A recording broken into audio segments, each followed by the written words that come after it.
O podcast que você ouve agora é uma produção da Central 3.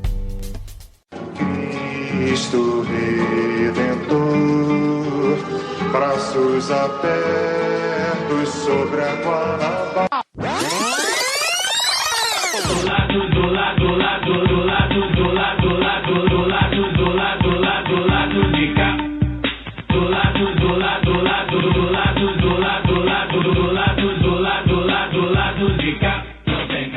Boa noite, espectadores e espectadoras do Lado B e, claro, bom momento aos ouvintes da Central 3. Hoje é quinta-feira, dia 26 de outubro de 2023. Eu sou o Caio Belandi, ao vivaço, com os nossos rostinhos, direto do Saúl Estúdio.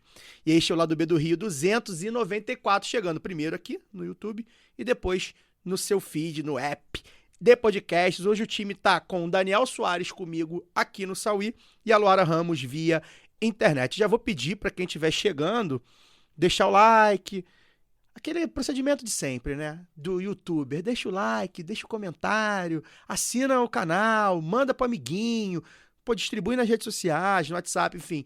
Eu sei que novamente estamos disputando com o Clube de Regatas Vasco da Gama, mostrando que a esquerda, né, Daniel, é dividida até nisso, né? O Clube do Povo jogando de agora na colina. Mas como eu falava no pré-programa, né, a CBF sabe que o Lado B grava toda quinta-feira, 7 boicota, horas, né? É um boicote da Confederação Brasileira de Futebol. Tá faltando o quê? A audiência do Lado B e a Nação Vascaína. Tá faltando o quê? Tá faltando Vascaíno na mesa, mas hoje tem um monte aqui, daqui a pouco a gente apresenta.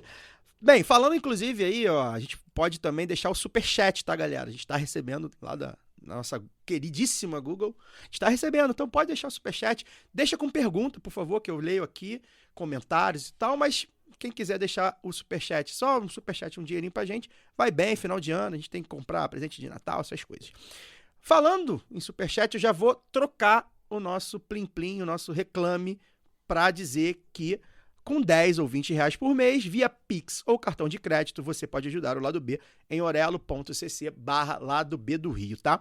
O Lado B também aceita doações avulsas via Pix para ladobdorio@yahoo.com, ou seja, você que tá aí, pode ser o superchat, pode assinar na Orelo, pode botar no Pix do Lado B, tá, galera? Quem não tem grana, não tem problema, compartilha, que a gente já gosta bastante. Luara Ramos, bem-vinda novamente, tá com... E acho que a Laura deu uma picotadinha, mas acho que ela vai entrar daqui a pouquinho. Ela tá nos ouvindo. Voltei. Ótimo. Luara, hoje a gente vai falar de um assunto que eu sei que você gosta muito, né? De prosear, faz parte da sua militância, faz parte da sua vida. Você gosta de formular, como você fala, com a sua companheirada, que é sindicato, né? A Organização dos Trabalhadores e das Trabalhadoras. Fundamental, sei que você deve estar animada para esse Lado B. Bem-vinda. Boa noite. Boa noite, oi, Caio, Daniel. Boa noite para o nosso convidado que já está por aí, vai ser logo apresentado. E boa noite para todo mundo que nos assiste, né, a partir de agora no YouTube. Eu estou animada com o programa de hoje, né, porque o sindicalismo é um assunto que eu amo. Eu costumo dizer todo dia, 1º de maio, viva a classe trabalhadora, a única, imprescindível. Então, eu acho que com todos os limites do sindicalismo, ele ainda é uma ferramenta poderosa e legítima de conquista de direitos, mas principalmente também de disputa de valores, né? Eu acho que é por isso que é tão importante construir e apoiar sindicatos fortes e classistas. Então, vamos bater esse papo aqui hoje, pensar nos desafios da organização da classe trabalhadora. Eu já vou mandar logo, para não ficar tudo no final, um abraço. Quero mandar um grande abraço para o meu companheiro aqui do Sintec-TS, Sindicato dos Trabalhadores dos Correios do Espírito Santo, Fischer Moreira, que acabou de ser eleito, né, no 14º Comput, como coordenador nacional do ramo de comunicação para ele e para o Tadeu Porto, né, nosso companheiro do Sindipetro NF, da FUP, que foi também eleito secretário adjunto de comunicação. Então, um abraço aí para os companheiros, para a companheira Amanda, também do Sintec-DF, que foi eleita secretária da Mulher Trabalhadora, uma grande passo também, ainda não tinha sido ocupado por uma exetista. Então, eu que trabalho aqui com os exetistas, né, me considero quase uma exetista honorária. Mandar esse abraço, esse salve já para o início, já mandando para o pessoal para poder assistir também. E bora lá que hoje a prosa vai ser boa. Um abraço também pro Gemerson, né, Luara, que tá entregando melhor que os Correios até, se bobear. Ô, Caio, olha o racha, hein? Olha o racha no lado Não, dele. vou provocar não tô podendo falar muito. Daniel, Não, porque eu achava que era uma regra aqui não falar de futebol, Mas Que é o ópio do se povo. deixar, o clubismo gera clubismo, o negócio vai ficar Não, é o ópio esquisito. do povo. Isso, né, Daniel? Isso aí. Isso, ó, vai dividir a classe trabalhadora. É ferramenta de controle das massas. Dani, falando sério agora, né, a gente vem alertando aqui já nas últimas semanas, quase sempre fazendo uma abertura, você, Fagner, comentando, Luara, sobre a violência urbana no Rio, né? A gente tem falado principalmente da Zona Oeste, né? Como a Zona Oeste tem sido um bang-bang, né? A gente brinca de Gotham City, né? Infelizmente é uma brincadeira, mas a gente sabe como é, tá um faroeste desmedido mesmo, lá na Zona Oeste principalmente, mais até do que o habitual para as outras zonas do Rio, né? Mais até do que a violência urbana do Rio propriamente dito. Inclusive, o símbolo da Liga da Justiça, a Não milícia por original da acaso. Zona Oeste, era o Batman. O né? Era Batman, morcego que é do o Batman. grande miliciano, né, da cultura O milionário que dá porrada em ladrãozinho de carteira. Pois é. E aí, quem acompanha o lado B e ouviu o episódio 248, tá, gente? Inclusive, quem não ouviu, volta aí. O episódio 248, Expansão das Milícias, com o professor Daniel Hirata. Quem ouviu esse episódio não se surpreende, porque tá tudo lá. Eles têm explicado, né? Os especialistas, os professores, jornalistas como a Cecília Oliveira, têm explicado o que está acontecendo com esses grupos armados, né? Na última segunda-feira, os criminosos aí incendiaram diversos ônibus, até um trem, na região de Campo Grande, que é a região de onde você é um egresso. As ações foram represálias, né, após a Polícia Civil, a CORE, né, a Coordenadoria de Recursos Especiais da Polícia Civil, que é considerado o BOP, né, da Polícia Civil, assassinou lá o tal do Faustão, que é o sobrinho do Zinho, líder do grupo armado que está dominando a região ali, enfim. Embora tenha sido algo muito violento e muito midiático e muito grave, evidentemente não chega a surpreender, né? Boa noite. Boa noite a todos na mesa. A Luara lá via Embratel, como o Caio gosta de falar. A gente veio comentando esses dias, né, que não dá mais pra... A imprensa continua chamando de milícia como se fosse uma coisa só no Rio de Janeiro. A gente tem aí pelo menos 4 grupos distintos dominando regiões na cidade do Rio de Janeiro, no estado, né, porque pega a Baixada também, São Gonçalo, com essa lógica do domínio territorial, de extrair dinheiro, né? Não só distorção do comércio, exploração do chamado transporte alternativo e pela prática do terror mesmo, né? Parece que já com as mudanças que houve na Polícia Civil, né? E com a morte do Faustão, né? Que seria o 02 da milícia Dozinho na Zona Oeste, foi um recado dado, né? Para as ditas autoridades, do tipo quem manda e o que a gente pode fazer se mexerem com a gente. Então a polícia é mais uma peça nessa equação de uma disputa territorial que está aberta a partir dos assassinatos que aconteceram nos últimos anos por parte da polícia, de lideranças desses grupos armados. Então a própria morte, né, dos médicos no mês passado na Barra da Tijuca foi por uma tragédia, né, do engano lá dentro da lógica dessa disputa territorial que tá aberta. E os caras estão mostrando que aqui vieram, né? Que não estão pra brincadeira, mostrar quem manda no pedaço. E aí é até engraçado a gente ver figuras como o atual governador, né? Falando que ele foi ameaçado, né? Que teve a segurança aumentada agora, quando a base, não só a base eleitoral, como a base legislativa dele, tá cheio de gente que é ligada a esses grupos e que é eleito de forma ligada a esses grupos. A gente sabe, em época eleitoral, como é que a banda toca na periferia do Rio de Janeiro. Todo mundo que é de algum coletivo de esquerda, que já fez campanha para algum deputado, mesmo que voluntariamente e tal, já sofreu algum tipo de ameaça direta ou mais velada nesses últimos 10 a 15 anos. Então, infelizmente, não vai ser a última vez que a gente vai tocar nesse assunto aqui, porque não terá sido a última vez que esses grupos promoveram o que promoveram. Pois é, aí assim, a gente tem se manifestado nas redes, né? É claro que é uma pauta que a gente sempre fala aqui, nada impede que a gente traga o Daniel, a Cecília, o Rafael, outros pensadores, o José Cláudio, pessoas que a gente já entrevistou, inclusive, nada impede que a gente faça isso, mas a gente vai, antes de tudo, convidar vocês a ouvir esse programa. Ele tem 1 ano, então ele está bem fresco, porque tudo que tem esses acontecimentos, eles têm uma questão histórica que contextualiza, né? E tá tudo lá, né? Não mudou muito de 1 ano para cá. morreu um fulano, morreu um ciclano, uma favela virou um território ocupado de um, outro... Mas a lógica é a mesma. Mas a lógica é a mesma, porque os nomes são só nomes, né? E o Cláudio Castro, governador, ele não é causa disso, ele é consequência disso. Ele está lá exatamente para ser um regulador desse tipo de crime. Ele está lá por isso, com a anuência desses grupos. Todo mundo sabe, se você jogar aí deputado, milícia. Não é novidade para ninguém. Os nomes, hoje em dia, estão aí e ninguém fica, nossa, esse deputado metido com milícia. Não.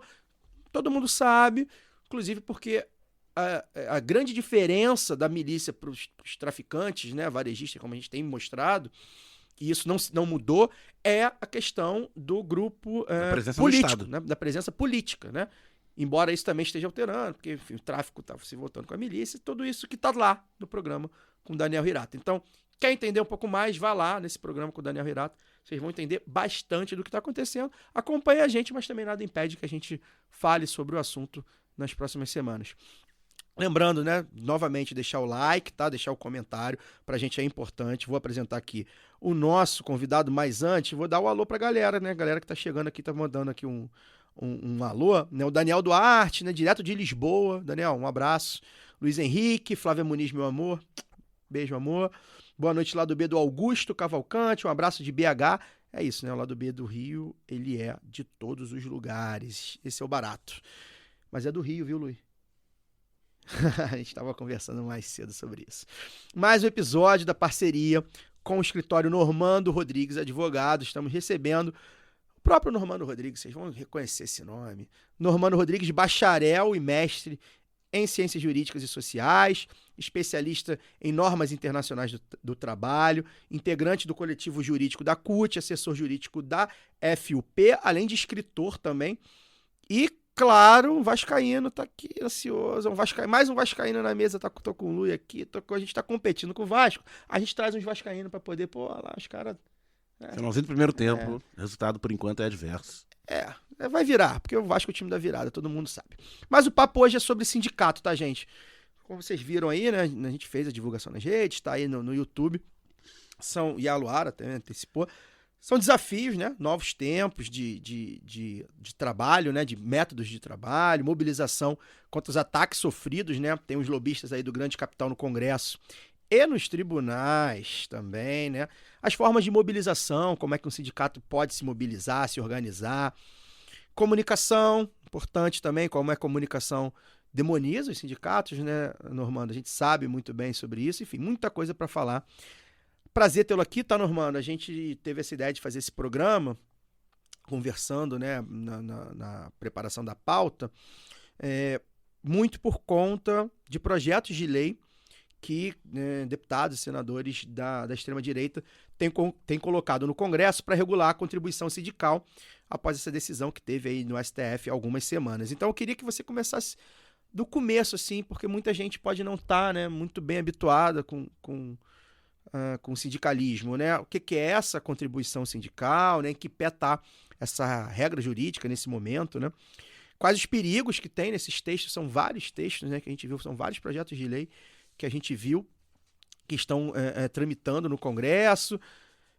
O que esses projetos dizem, né? Os perigos que esses projetos fazem aos sindicatos, enfim, como é que a gente pode barrar esses projetos, conversar sobre esses projetos, pautar, então, a ordem do dia, a primeira ordem do dia é contribuição sindical. Bem-vindo. Boa noite. Boa noite, galera. Muito obrigado pelo convite. Obrigado mesmo. Não tem essa coisa de nome do escritório, isso dá um peso desgraçado. Pode ser uma coincidência também. Coincidência. Isso ou é coincidência ou é nepotismo. E obrigado por distrair esse vascaíno nessa noite sofrida. É bom estar aqui fazendo um exercício de abstração do Vasco. Você mencionou os projetos das contribuições sindicais, né, de projetos de lei da direita, vindos da direita, para tornar mais estreita, estrangular mais ainda as entidades sindicais. Cara, para falar isso, a gente precisa pensar um pouquinho o que está em jogo, né? O que é o sindicato? O sindicato é uma associação. Como é que a associação é mantida? Né? Até o ministro dos punhos de renda, o Barroso, aquele que tem aquele narizinho de quem pisou no cocô e tem um nojo de pobre danado, a semana passada, numa sessão, ele associou o sindicato a um condomínio. É uma associação válida, acho que é didático isso. Eu mesmo já escrevi sobre direito de greve fazendo essa comparação com o condomínio. E quero voltar nesse assunto depois. Mas o Barroso, na semana passada, ele estava fazendo a associação com o condomínio para falar do que o condomínio vive, né? E que precisa da contribuição dos participantes. O que é diferente entre o sindicato e o condomínio? E aí tem uma raiz lá no fascismo italiano que a gente vai precisar navegar um pouquinho, tá aí para a pré-história do sindicalismo brasileiro, para falar sobre essa origem. A diferença é um troço chamado unicidade sindical. Né? É que nem um filme dos anos 80, não sei se vocês vão lembrar do Highlander, um filme B bastante popular com Christopher, não me lembro... Lambert, isso mesmo, Vesguinho, né? Que fez o Tarzan e tal. E o bordão do filme era só pode haver um, né? Mesma coisa com o sindicato. Só que quando você diz que só pode existir um sindicato para determinada categoria numa determinada base, aquele sindicato, quando está negociando com o patrão, ele representa todo mundo. Ele não representa só quem está pagando a ele. Ele representa todo mundo. O reajuste salarial ou ganho real, se tiver, muita gente fala aumento, mas se está empatando com a inflação, meu amigo, não tem aumento. Só tem aumento se tem reajuste. Para ter reajuste salarial, você tem que negociar. Para negociar, você tem que ter sindicato. É assim, ponto. Tudo que existe de direito trabalhista, férias, 13º, tudo, né, foi criado por luta sindical, por sindicato reivindicando. Agora, com unicidade, como eu disse antes, o sindicato negocia em nome de todo mundo. E aí tem a figura do carona, que foi o que o Barroso mencionou, que é o cara que não contribuiu com o sindicato, não quero me envolver com o sindicato, não quero saber de política, não pago o sindicato. Beleza, mas esse cara vai se beneficiar do ticket alimentação, vai se beneficiar do reajuste, da limitação de jornada, do adicional de horas extras acima da lei que o sindicato conseguir, né, do plano de saúde. Então, a contribuição sindical ela existe para forçar todos os membros da categoria a contribuírem para o resultado da negociação coletiva e para manter essa estrutura. A direita, vários dos projetos, né, porque todo projeto de lei ele tem a sua fundamentação, ele tem as suas razões, o motivo. A direita, em vários desses projetos bolsonaristas, né, que para quem é terra quadrada, fundamenta dizendo que é uma versão do imposto sindical. O imposto sindical é outra herança que se combina com a unicidade, que vem lá do fascismo também. O imposto sindical já morreu. O que era o imposto sindical? Era um dia de trabalho do trabalhador, descontado do trabalhador, para manutenção de toda a estrutura sindical, independentemente, não só dele ser filiado, mas independentemente do sindicato negociar ou não, do sindicato chamar greve ou não, do sindicato fazer alguma coisa na vida ou não. Então, o sindicato pelego, cartorial, ele tinha lá o seu registro, dado pelo Ministério do Trabalho, e ficava de boas, de braço cruzado, e ganhava seu imposto sindical do mesmo jeito que o sindicato que fizesse greve. Isso acabou. Né? Acabou com a contra-reforma trabalhista, que trouxe um monte de prejuízos à estrutura sindical brasileira. O objetivo dos caras era desmontar. Né? E aí teve um refluxozinho causado pela reação ao fascismo. Para situar o Supremo, né, o STF, na posição desse refluxo, é muito importante a gente lembrar que o Supremo estava de boas e com um beijinho na boca numa relação de concubinato com o fascismo. O mesmo Barroso que eu mencionei aqui estava no TSE quando Bolsonaro foi o único candidato à presidência da República com camiseta distribuída literalmente aos dezenas de milhões para seus eleitores, e isso é proibido, e foi proibido para todos os outros candidatos, mas foi permitido para o Bolsonaro. E permitido pela caneta do Barroso. O STF estava de boas com o fascismo. Para ele não fazia diferença absolutamente nenhuma, até o momento em que o próprio Supremo se tornou alvo do fascismo. Como a gente, inclusive, comentou aqui, desculpa, né, interromper, Vai lá. a gente comentou aqui no programa que a gente falou sobre o Supremo, né, analisando os ministros do Supremo, com o Carlos, né, que é lá do escritório também. Foi ótimo, um programa maravilhoso, e ele fala sobre isso, né, ele diz, ó, até então eram amiguinhos, estavam ali na sociedade, começaram a ser alvo, né, e só para fazer um outro apontamento, mandar um abraço pro CH, nosso ouvinte, nosso amigo. Ele, essa semana, estava falando sobre o Barroso, né? Ele também milita no direito trabalhista. E ele diz que o Barroso é o pior de todos. Você vê, né? Ele é pior que o André, é pior que o Cássio. E ele cita um texto do Barroso, de dezembro de 2018, elogiando a eleição de Bolsonaro. Esse texto não está mais no ar. A gente consegue recuperar o texto pelos arquivos, né, da web. E esse texto não está mais no ar. E ele cita esse texto do Barroso. Então, o Barroso, que hoje pinta de, né, defensor da democracia e tal, no começo não era bem assim. Todos eles. Esse é o papel. Eu costumo dizer que os tribunais superiores são que nem navios à vela. Né? Eles vão para onde o vento está levando, com um ou outro traquejo para cá e para lá, mas vão predominantemente para onde o vento está levando. Eu, semana passada, cunhei uma frase sobre essa relação que eu achei legal, modéstia à parte, quer dizer que esses caras estavam num concubinato com o fascismo e saíram literalmente com as cadeiras quebradas, né? De tanto que estavam dando. Bom, qual é a consequência disso tudo? É que enquanto eles estavam de bem com o fascismo, era casamento do ideário econômico e social neoliberal, que não é pouca coisa, com o fascismo. E aí muita gente tem uma visão de fascismo, de filme de guerra, né, de Hollywood, etc. e tal, achando que não, mas o fascismo é tudo no Estado, o fascismo defende estatizar tudo. Nada disso. Né? O fascismo surgiu com uma pauta econômica que era neoliberal avant la lettre, antes que a expressão existisse. As propostas eleitorais do Mussolini em 1921, do Hitler em 1932-33, são propostas de quê? De privatizar as empresas todas. E discutindo o quê? Que Estado não tem que ter telefonia, que Estado não tem que ter geração de energia elétrica, que Estado não tem que ter correios. Né? Isso era a gênese do fascismo. Isso estava no programa econômico do fascismo. O fascismo ele muda esse discurso para reagir à crise de 29, assim como toda a economia do capitalismo central e periférico mudou. Né? Não foi só eles. Mas voltando lá. O imposto, então, ele era uma das três pernas da intervenção do Estado na relação coletiva de trabalho. Uma intervenção de impedir que o trabalhador se organizasse.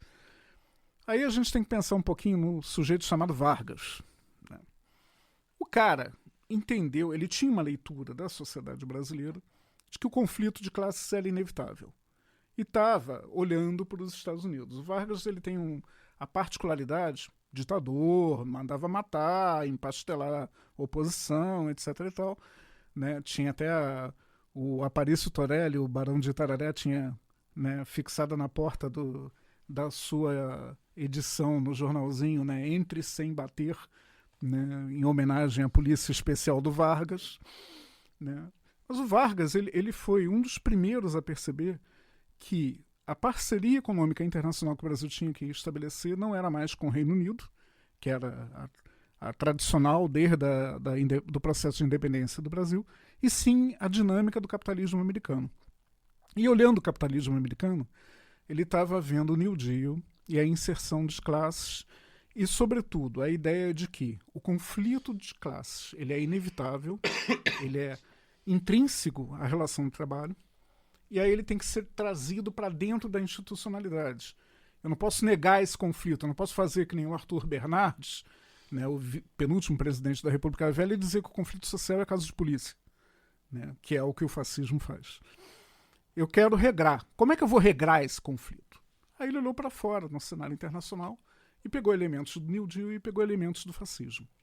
A CLT, que sai em 43, apresentada ao público no gigantesco estádio de São Januário, no 1º de maio de 1943, a CLT é um projeto de duas caras. ela tem uma bifacialidade muito definida que gera uma certa confusão nos pensadores sociais. Porque ela, de um lado, assegura direitos individuais. Por quê? Porque a classe trabalhadora era incipiente, o Vargas sabia que os sindicatos tinham sido desmontados na República Velha e ele mesmo era um anticomunista, óbvio. Então ele não tinha como o conflito funcionar gerando direitos como estava gerando nos Estados Unidos durante o New Deal. E do outro lado, ela não assegurava a organização sindical, ela reprimia a organização sindical. A CLT foi criada para reprimir a capacidade de organização dos sindicatos. E daí que vem esse tripé.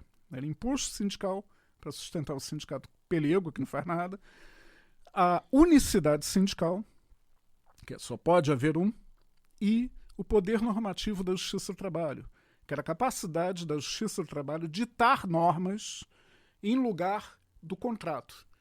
Né? De um lado está a empresa, do outro está o sindicato. Desse conflito sai um acordo com normas trabalhistas. É um acordo coletivo de trabalho ou uma convenção coletiva de trabalho. E se não der acordo, o que faz? Prorroga o conflito. Aí no fascismo, não. O fascismo autorizava a Justiça do Trabalho a criar a solução. Isso foi em 1927, na Itália, na Carta del Lavoro. O Vargas importou isso e foi traduzido do italiano para o português. Constou esse dispositivo do poder normativo das nossas constituições literalmente traduzido, dizendo o seguinte, ó, se não der acordo, a Justiça do Trabalho vai lá e tem condição de ditar as normas. Depois da reforma do Judiciário de 2005, com a emenda 45, isso foi posto de lado. Né? O poder normativo só existe por delegação das partes. E é uma tragédia. Né? A Luara deve estar lembrada do que foi o dissídio coletivo da SCT, que foi, né, agora é muito fácil criticar depois passado o tempo, não estou criticando os companheiros, que sei da angústia daquele momento, mas agora é muito evidente o erro estratégico que foi concordar em levar aquele conflito para julgamento do TST, que era um acordo amplo, né, que foi reduzido de 80 e poucas cláusulas para 20 cláusulas e limaram um direito super importante para a categoria que era o plano de saúde, que era o objeto, né, final daquele dissenso. Acabou o imposto, acabou a unicidade. Aliás, acabou o poder normativo. Ficamos com a unicidade. Com a unicidade, você tem um problema danado, que você não tem liberdade para se organizar e, ao mesmo tempo, você tem que representar todo mundo. Aí vem a reforma e diz que você pode representar todo mundo para impor prejuízos aos trabalhadores. Né? Aquilo que antes não podia... Porque antes tinha entendimento do seguinte, aquilo que é interesse público, norma de saúde do trabalho, proteção à mulher no trabalho, à criança, etc. e tal, você não podia fazer acordo a respeito daquilo. Agora você pode pactuar a jornada de 18 horas. Agora você pode pactuar com o empregador que a mulher grávida vai trabalhar em local insalubre. Né? Então, esse liberou geral, ele contempla duas ideologias. E é importante a gente perceber que são duas visões de mundo que conversam entre si e que se afastam quando tem conveniência. O que eu falei do casamento do Supremo com o fascismo. O fascismo, por quê? Para ele, não pode haver conflito. A lógica do Mussolini era conflito social, quem cuida é o Estado, e o Estado é que cuida do desenvolvimento social. Não é um conflito. Né? Conflito eu mato. Conflito eu reprimo. E, em cima disso, o que o fascismo constrói? Instrumentos para reprimir a capacidade de luta. Aí veio a balela, que foi uma balela, nunca existiu, as corporações do Estado fascista, etc. E tal. Mas, palhaçada. Eram nomes bonitinhos para entregar a capacidade de organização dos trabalhadores para os empresários. Era isso que existia. Do outro lado, você tem o punho de renda. Né? Eu falei do Barroso, mas se aplica realmente a toda a burguesia brasileira na defesa do neoliberalismo. Você tem um projeto de transferência de renda, que é um projeto de transferir renda de pobre para rico, e que está funcionando. Né? Ele é sistematizado nos anos 70, é ensaiado no Chile da ditadura sangrenta do Pinochet, é colocado em prática a ferro e fogo pelo Reagan nos Estados Unidos contra a greve dos controladores de voo, é colocada em prática a ferro e fogo com a Thatcher contra a greve dos mineiros de carvão, uma greve da qual saíram 900 condenados criminalmente, 900 sindicalistas condenados criminalmente no Reino Unido, naquela grande democracia, né? E vira consenso, e ganha o nome de Consenso de Washington, depois do fim da União Soviética. E aí tem uma história que é interessante, né? Você desculpa se eu estou viajando muito na Tá história, maravilhoso. mas Pode ir. é que acho que, né, tá tudo interligado e a gente precisa chegar nisso. Por que ganha consenso internacional depois do fim da União Soviética? Bom, porque antes, aquela visão de mundo do New Deal, né, que tinha que ordenar os direitos sociais, era uma frase do Roosevelt. New Deal surge com o governo Roosevelt em 1933. O Roosevelt toma posse um mês depois do Hitler, inclusive, em 1933. A frase do Roosevelt, muito significativa para a Segunda Guerra Mundial, que não vai ter paz no pós-guerra se não houver pão. Sim. Não vai ter paz se não houver trabalho para todo mundo. Esse pensamento ele vai dar na Declaração dos Direitos do Homem da ONU, de 1948, e até a década de 70, ele tem grande fundamento. Ele gera o estado de bem-estar social, ou o estado social na Itália, o estado de providência na França, com vários nomes, mas ele na Europa Ocidental e nos Estados Unidos ele fixa modelos de relações de trabalho civilizadas. Não quer dizer que a classe operária chegou a um grau de igualdade, não é isso. É minimamente civilizadas, onde o conflito pode se desenvolver e vai ter quebra-pau, vai ter porrada, mas dentro da racionalidade. Vou fazer um parênteses só para ser velho é lembrar, né? O diabo não é o diabo porque ele é velho, o diabo é o diabo porque ele é velho e tem memória. Tá? Porque se ele bebesse vinho que nem eu, ele não lembrava. Ia perder uma parte. Ia perder uma parte dessa memória. Mas eu me lembro de uma manifestação no Rio, em frente à Lerge, no dia da privatização da Vale. Porrada na rua, etc. 97. Caramba, tá vendo? Tá precisando beber mais, meu filho. Porra! Tá precisando beber mais. Mas vamos lá. 97. Eu tava lá, eu e um monte de advogado trabalhista ligado à CUT na época. E porradaria, né? Teve um grupo de PM que foi isolado e tal. Um amigo meu, economista, né, tava recebendo um economista sueco do movimento sindical. E meio constrangido levou ele pro almoço, depois da porradaria e tudo, né? Meio tipo, porra, né? Bate aquele complexo Veio de da vira-lata, Suécia, né? O cara né? veio da Suécia, né? Escandinavo. Civilizado, né? Ariano, né? Não, mas bate aquele complexozinho de vira-lata, né? Mesmo na esquerda. Porra, eu tô aqui anfitranando o cara e ele vê essa barbárie toda, a polícia batendo, a polícia apanhando. Aquele dia a PM apanhou pra caralho também. Mas enfim, aí tava lá e tal, e pergunta pro cara, o Sven, o que você achou aqui do conflito, etc e tal, né? E o sueco, muito sério, vira pra gente e fala assim: se fosse na Suécia, a gente matava esses policiais. E falou sério. Achei falou pouco. sério. O que você achou da violência? Achei pouco. E aí ele fundamenta. Eu falei, não, o direito de manifestação é sagrado, bicho. O direito de manifestação é a base da nossa sociedade na Suécia. Né? O conflito de classes, ele tem que existir e é protegido, ele tem que se desenvolver.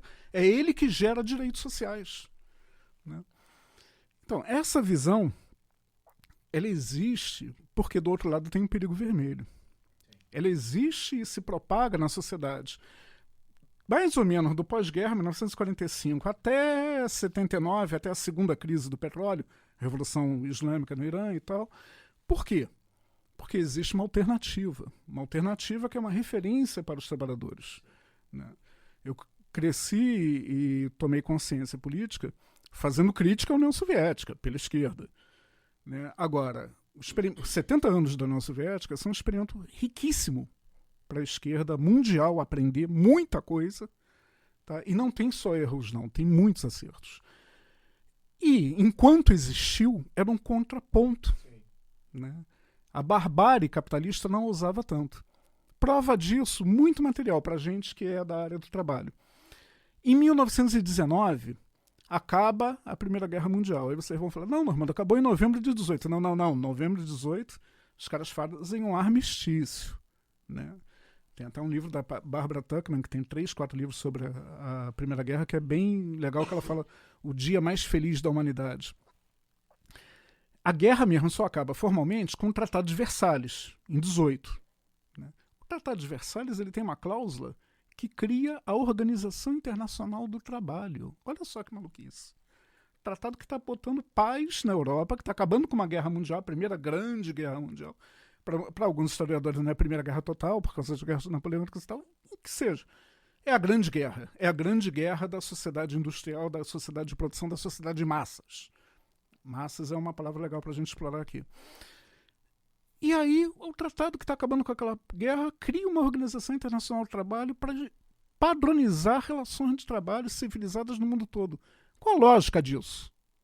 Era uma resposta à Revolução Bolchevique, cara.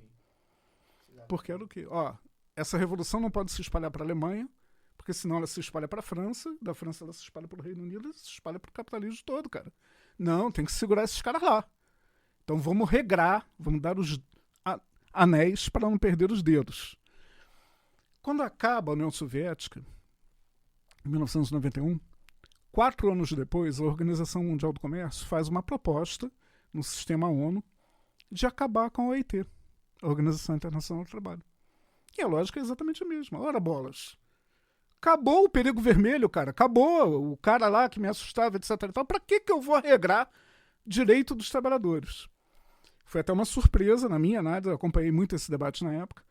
E foi uma surpresa a OIT ter sobrevivido e ter respondido com uma declaração de direitos e princípios fundamentais em 1998. Mas isso é para dar medida do seguinte. Você tem ali o neoliberalismo, que é uma outra era. Tem um historiador americano, lançou um livro há uns 8 anos atrás, é Gary Gerster. E o título do livro é interessantíssimo, Ascensão e Queda do Neoliberalismo. E ele situa os períodos da história americana do século XX entre New Deal, pré-New Deal, New Deal e neoliberalismo. E fala que o neoliberalismo está indo por ladeira abaixo. Qual é o barato dele em situar isso no neoliberalismo e como é que ele apresenta para a gente? E isso vai te explicar um pouco, pretendo, por que esses projetos de lei estão sendo apresentados com a contribuição sindical, por que os caras vieram com tanta gana em cima dos sindicatos. Porque o neoliberalismo não é um projeto político, um ideário econômico, uma nova relação de trocas internacionais. O neoliberalismo é investimento. E esse cara demonstra isso muito claramente. Você não constrói um consenso na opinião pública, comprando as mídias, evidentemente, as mídias hegemônicas, né? Você não constrói candidatos que vão defender aquela plataforma. Você não constrói exemplos de ponta de excelência do liberalismo, né, para demonstrar empiricamente que aquilo funciona sem muito dinheiro. Não é um projeto político, é investimento. E o retorno é a concentração de renda. Não é à toa que nos países centrais, você pega, sobretudo, Estados Unidos e Reino Unido, que eu já falei aqui das greves históricas de virada de mesa, são os países que mais aumentou a concentração de renda no capitalismo central, porque foram os países que mais adotaram o neoliberalismo. Nenhum deles, claro, chegou a ameaçar a obscena concentração de renda brasileira, que é a segunda pior dentre as economias importantes do mundo, foi ultrapassada pela África do Sul tem uns 5 anos, e a África do Sul se mantém lá como campeã, infelizmente. Lu?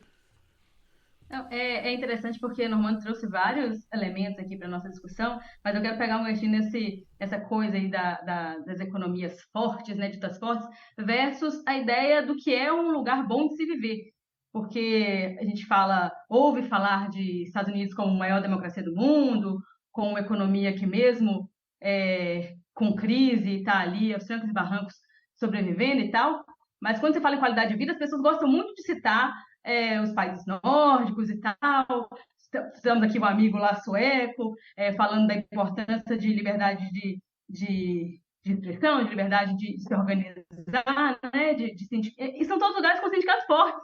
Então, as pessoas gostam de citar esses lugares como modelos que a gente deveria adotar de sociedade, e são lugares com sindicatos fortes, mas quando a gente fala em fortalecer os sindicatos aqui, isso é tratado como sustentar vagabundo, sustentar sindicalista, que virou sinônimo de vagabundo, né, para muitos deles também, porque a gente teve um líder que veio do sindicato, né, um grande líder político, que é o Lula, que veio do sindicato, entre outros sindicalistas que também se formaram ali. A gente vai falar, acho que muito da CUT aqui, eu pelo menos vou falar porque sou cutista, estamos também entrevistando alguém que é de um coletivo, né, jurídico da CUT, é a central que eu conheço mais, mas também porque tem a relevância, né? Nós estamos falando da maior central do Brasil, da América Latina, uma das maiores do mundo, mas eu acho interessante esse elemento, porque a gente, quando fala, por exemplo, já trazendo um pouquinho mais para a história recente, tanto, né, Normando citou do fascismo, mas no fascismo, no nazismo, houve essa perseguição aos sindicatos, aos trabalhadores de início, e aqui também no Brasil, no golpe de 64, né, um dos primeiros ataques que aconteceram foi contra os sindicatos. A gente fala muito de parlamentares, até de estudantes, né, de intelectuais e tal, mas o sindicalismo foi atacado diretamente, inclusive por causa das reformas do Jango e tudo mais, e isso não é tão falado, porque eu acho que há também uma necessidade de destruir a memória do movimento sindical brasileiro, né? E aí, né, estou falando também diretamente da memória dos partidos comunistas brasileiros, né, porque a imprensa sindical, ela meio que nasce junto com a imprensa de base comunista ali no Brasil, e a gente aprende muito, muito disso, né? Até hoje, muito do que se faz na imprensa sindical vem do movimento comunista no Brasil. E aí, eu acho muito interessante, Normando, quando você contextualiza isso, porque a gente não está vivendo muito diferente. Às vezes eu me pego pensando assim, quando nós vamos, a gente, 2, 3 horas no transporte público, como nós discutimos no lado B semana passada, né, que a gente falou de transporte público, quando a gente vê jornadas exaustivas, e agora a gente tem a coisa das plataformas, temos também os aplicativos de comunicação que acabam estendendo essa jornada de trabalho, em que isso tudo ainda precisa ser negociado, precisa de normas e tudo mais, mas eu acho interessante que a gente contextualize, porque hoje a gente estava lembrando lá no grupo do lado B que no dia 26 de outubro de 2014, Dilma tinha acabado de ser reeleita. E a Dilma foi tirada à força de golpe, e logo depois vem a contra-reforma trabalhista. Isso também não acontece por acaso, né? Então, eu queria que você comentasse isso um pouco, porque quando a gente fala aqui do neoliberalismo, acho que tem um outro elemento que entra forte também como aliado do neoliberalismo, que é o fundamentalismo, para ele atacar também, e principalmente, gênero, né? Porque essa contra-reforma trabalhista, ela trouxe essa coisa da insalubridade para a mulher grávida, que agora pode. E o que a gente tinha naquele momento ali, de 2017, já quando a reforma é aprovada, mas até um pouco antes, que em 2014, quando a Dilma é eleita, o Brasil ainda vive números de pleno emprego, né? O considerado pleno emprego. Logo depois começa o ataque ali, principalmente da Lava Jato, né? As empresas da construção civil, né? Que é um setor que movimenta muito a economia. O desemprego vai desmoronando a economia brasileira. Então a gente tem um grande exército de reserva, para citar, né, o barbudo aí, o barbudo Marx, né? Não o barbudo Lula, gente. E eu acho que a gente tem vários elementos assim que conseguiram construir. Eu acho que eu não estou juntando tudo, mas para poder juntar agora e fazer uma síntese, eu vejo muito de um ataque misógino, né? Como foi o golpe, ele foi muito misógino em sua essência, mas também as mulheres trabalhadoras brasileiras, porque a gente vê normas como essa, né? Que foram atacadas, uma coisa básica de pensar que, olha, uma mulher grávida que vai gerar um novo trabalhador para o Brasil, porque tem isso também. Então, nós estamos atacando. Agora pode atacar, pode matar, porque a gente tem um exército de reserva, e é esse o ponto que eu quero chegar. E o fundamentalismo junto, para dizer que, olha só, você não tem condições de criar um filho nesse mundo que a gente está vivendo, nessa crise, mas você vai ter esse filho de qualquer jeito. Então, vem as leis também, ao mesmo tempo que atacam mulheres grávidas, mas existem leis contra o aborto, está tudo na cintura, tudo no mesmo contexto, é isso que eu estou querendo chegar. Então, nós temos esse ataque à organização da classe trabalhadora, um ataque à classe trabalhadora no âmbito da sociedade civil, dos direitos individuais, tudo junto para dizer nós estamos dominando, né? Essa transferência de renda ela vai se dar de uma forma completamente repressora mesmo, então cercando todos os lados. E aí você não consegue nem se organizar minimamente na sua instituição, na sua entidade mais legítima, que é o sindicato. Por isso ele é atacado principalmente, né? Só para poder fazer mais um gancho, lembrar de mais um fato, é o que logo nos primeiros dias de janeiro de 2019, já com Bolsonaro eleito, a gente tem a transferência para o Ministério da Justiça, né, que era o Ministério do Moro, o direito de dizer o que é, qual que vai ser, né, o que serão os novos sindicatos, não é isso, Normando? É ele que toma isso para si. Desculpa, como é que é? O só pode haver um. Passou a responsabilidade do Ministério da Justiça. Da unicidade para o Ministério da Justiça. Então, assim, também não é por acaso, né, que o grande nome da considerada justiça naquele momento, tanto pela grande mídia, quanto, né, que construiu isso junto com a opinião pública, tenha tomado para si o direito de dizer qual é, como deve ser, né, aonde vai ser o sindicato. Então, assim, trazendo um pouco mais com mais desses elementos aí, o que você pode dizer para a gente de como é que foi esse contexto que gerou a aprovação da reforma trabalhista, né? Que antes até teve também a reforma da terceirização, que já é uma coisa bizarra para a gente pensar mundo do trabalho e sucateamento, né? Precarização dos direitos no mundo do trabalho. Então, Laura, olha, vou só guardar uma observação, porque da tua fala, cara, tem uma palavrazinha chamada universalização, né, que estava presente numa primeira observação que você fez no pré-programa e que tá aí, eu quero voltar a ela depois, se a gente tiver tempo. Tá? Mas, rapidamente, o contexto. Né? Primeiro, a gente tinha um bando de saqueadores naquele momento. O governo Temer é um governo de usurpadores. Usurpador é... Pô, ladrão, né? Estamos aqui no Labo do B, né? Vamos usar a palavra mais bonitinha. O usurpador é aquele cara que não tem legitimidade para estar sentado onde é que está. Né? Aquele cara que era o 19º na linha de sucessão da Casa Real. O cara que perdeu a eleição em outubro de 14 e estava no primeiro escalão do governo em maio de 2016. Isso. Rápido. Né? E aí, esses caras, eles tomam numa insegurança tremenda. Não é insegurança para a gente, não é insegurança institucional, não é a nossa visão, é eles. A atitude deles, a atitude do Temer e da caterva que o cercava e da maioria rápida que ele fez no Congresso, era do ladrão que invadiu a casa e não sabe quando é que a polícia vai chegar. Então ele tem que roubar rapidamente. E roubar muito rápido. Então esses caras saltearam para cima do Estado, da Petrobras, da Eletrobras, para tudo quanto é lugar onde é que eles podiam fazer dinheiro.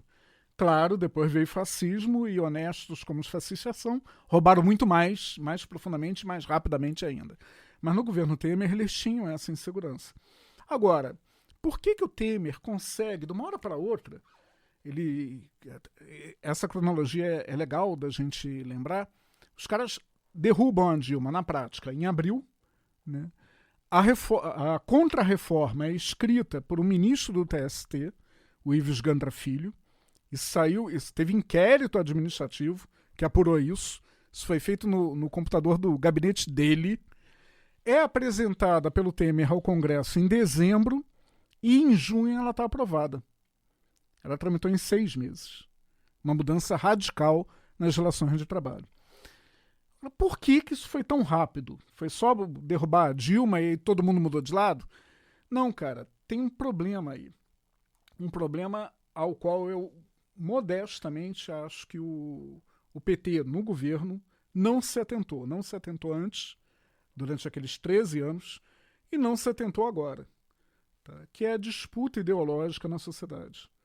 Eu ilustrei isso durante muito tempo, quando eu moro em Niterói, quando participei de uma manifestação, ainda com a Dilma no poder, mas contra o impeachment e tal, na Cinelândia, deixei o carro no estacionamento e saí do carro com minha mulher e veio o guardador perguntando se eu era contra ou a favor da Dilma. Eu falei que estava defendendo a Dilma. E ele falou, não, eu votei no Lula e na Dilma, defendo a Dilma, mas ela está muito errada com os juros do cartão de crédito. Eu estou puto com os juros do cartão de crédito. Cara, muito rapidamente, o governo do PT deu a esse cara o cartão de crédito e não disputou a cabeça desse cara. O governo do PT colocou metade dos municípios brasileiros, o Brasil tem 9.000 e poucos municípios, a maioria fica em Minas Gerais, né? Você que é atleticana, né? Só para registro.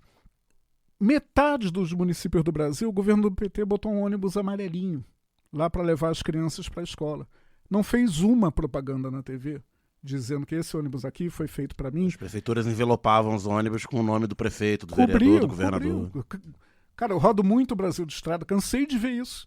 Não tinha, onde estava pintado o governo federal, além de ser pequenininho, em geral botava o adesivo por cima. Quer dizer, você não faz disputa assim, não é só a autoria da obra, é dizer o que a obra significa.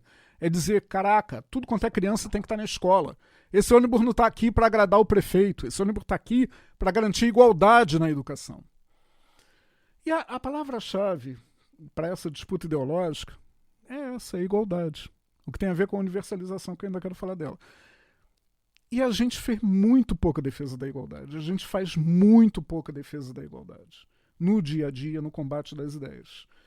Então, primeiro, aquilo que eu falei do neoliberalismo.